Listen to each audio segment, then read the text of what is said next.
কাকিনাড়ায় লুটের ঘটনায় ধৃত তরুণী, উদ্ধার হয়নি খোয়া যাওয়া গহনা।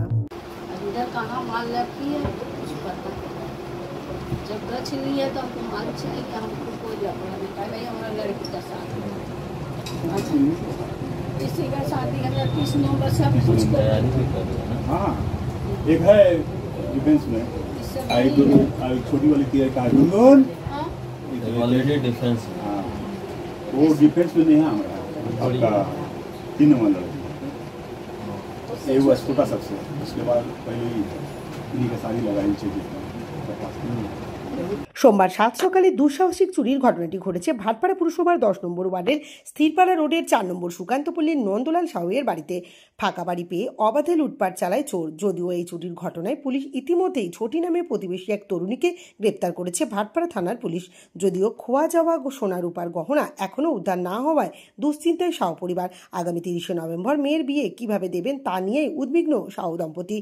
সোমবার রাতে জুট মিল শ্রমিক নন্দলাল সাউয়ের বাড়িতে গিয়ে কথা বলেন ভাটপাড়ার বিধায়ক পবন কুমার সিং। যাতে শীঘ্রই লুট হওয়া গহনা উদ্ধার করা যায় তা নিয়েই তিনি পুলিশের সঙ্গেও কথা বলেছেন। মঙ্গলবার বেলায় নন্দলাল সাউয়ের বাড়িতে আসেন বিজেপি নেতা প্রিয়াঙ্কু পাণ্ডে। তিনি বলেন, এত সাহস! জনবহুল এলাকায় ঘরে ঢুকে আলমারি থেকে সমস্ত গহনা চুরি করে পালালো চোর। বাধা পেলে চোর হয়তো বাড়ির লোকজনকেও মেরে দিত। তার অভিযোগ, চোরকে পুলিশ পাকড়াও করেছে, অথচ খোয়া যাওয়া গহনা এখনও পুলিশ উদ্ধার করতে পারেনি। প্রিয়াঙ্কুর দাবি, পুলিশকে রীতিমতো বোকা বানাচ্ছে ধৃত প্রতিবেশী মহিলা। তবে লুট হওয়া গহনা উদ্ধার করে পুলিশের উচিত গরিব সাউ পরিবারের হাতে তুলে দেওয়া। তো কাল থেকে শুধু চারিদিকে ঘোরাচ্ছে, এখানে আছে ওখানে আছে।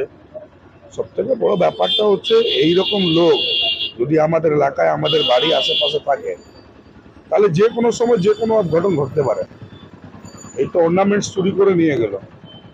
যদি কেউ বাড়িতে যদি উঠে পড়তো তার বিরোধিতা করার জন্য, তাকে মেরেও চলে যেত। তো বারে বার আমরা বলি এইসব জিহাদি শক্তিগুলোকে আমাদেরকে নিজের এলাকা থেকে নিজের বাড়ি পাশ থেকে দূরত্ব তৈরি করে রাখা উচিত। এরা যত আমাদের কাছে থাকবে ততই কিন্তু আমাদের জন্য খারাপ। আজকে নিশ্চয়ই আপনারা দেখতে পেরেছেন এ তো সাহস যে আপনার বাড়িতে ঢুকে আপনার বাড়ি আলমিরা খুলে সেই অর্নামেন্টস চুরি করে, চুরি না, এটা তো ডাকাতি করে বেরিয়ে যাচ্ছে। আর তারপরে পুলিশ কালকে থেকে এখন অব্দি যদি দেখা যায় 24 ঘন্টা হয়ে গেল, এখন অব্দি পুলিশকে বোকা বানাচ্ছে যে অর্নামেন্টস কথা। আমি তো এখন জাস্ট ডিসি নর্থকে মেসেজ পাঠিয়েছি যে only for one, how to recover ornaments. আমাদের কোনো অন্য পয়েন্ট নেই।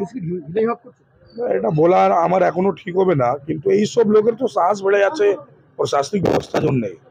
যদি সারা বাংলা জুড়ে যদি প্রশাসন ঠিকভাবে কাজ করে তাহলে এরা আর সাহস করবে না। এই অর্নামেন্টসটা রিকভারি করাতেই হবে। বিয়ে আছে, হ্যাঁ নিশ্চয়ই 30 নভেম্বর ওনার মেয়ের বিয়ে। অ্যাপ্রক্স 4.5 থেকে 5 লাখ টাকার অর্নামেন্টস।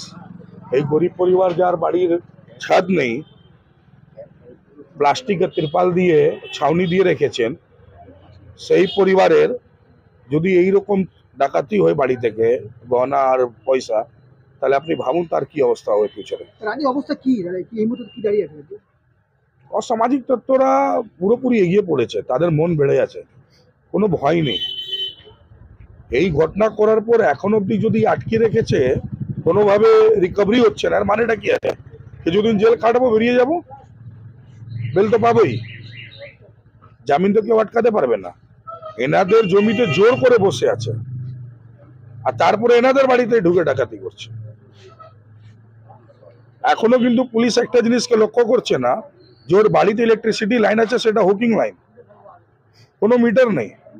সেই লাইনটা তো আপাতত কাটুন, সেটা তো ইলেকট্রিসিটি এখানকার অফিসকে বলে লাইনটাকে যদি আপনি ব্রেক করেন তাহলে তো বাড়ির লোক কষ্ট পাবে।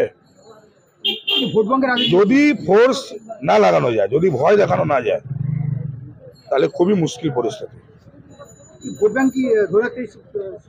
সেটা তো রাজ্য সরকার তাদের সঙ্গেই চলছে, সেটা কোনোদিন তো মানুষ অস্বীকার করবে না। আজকে তো এদের মনটা তাই জন্য বেড়ে আছে, 30% এরা আছে, এরা ওয়ান সাইড ভোট করবে বলে এই সরকার তো আছেই তাদের পক্ষে। কিন্তু আলটিমেটলি এট লাস্ট যদি দেখা যায় যেটা ডাকাতি করেছে তাকে তো রিকভারি করাতে হবে। যখন আপনি জেনে গেছেন, ও স্বীকার করে নিয়েছে হ্যাঁ আমি করেছি, ও ডাকাতি করলো, সেই মালটা রিকভারি হবে না কেন? সেটাই তো প্রশ্ন। আমি তাই জন্য বলেছি ডিসি নর্থকে এখন একটা মেসেজ পাঠিয়েছি, একটা কাটসি করে, যে হাউ টু রিকভারি অর্নামেন্টস, আপনি যে কোনোভাবে এটাকে রিকভারি করান। একটা গরিব পরিবারের পাশে যদি সমস্ত লোক না দাঁড়ায় আর এইসব অসামাজিক তত্ত্বকে যদি পার্মানেন্ট জেলে না ভরা যায়, তাহলে যে কোনো সময় যে কোনো ঘটনা ঘটে যেতে পারে। এর আগেও এই মেয়েটা এরকম ঘটনা করেছে, একটা ছোট্ট বাচ্চার গালার চেনটা কেড়ে নিয়েছিল। এ তো অভ্যস্ত হয়ে গেছে, এর আগে করেছে কিছু হয়নি, এবার নন্দলাল সব বাড়িতেই ঢুকে করে দিয়েছে।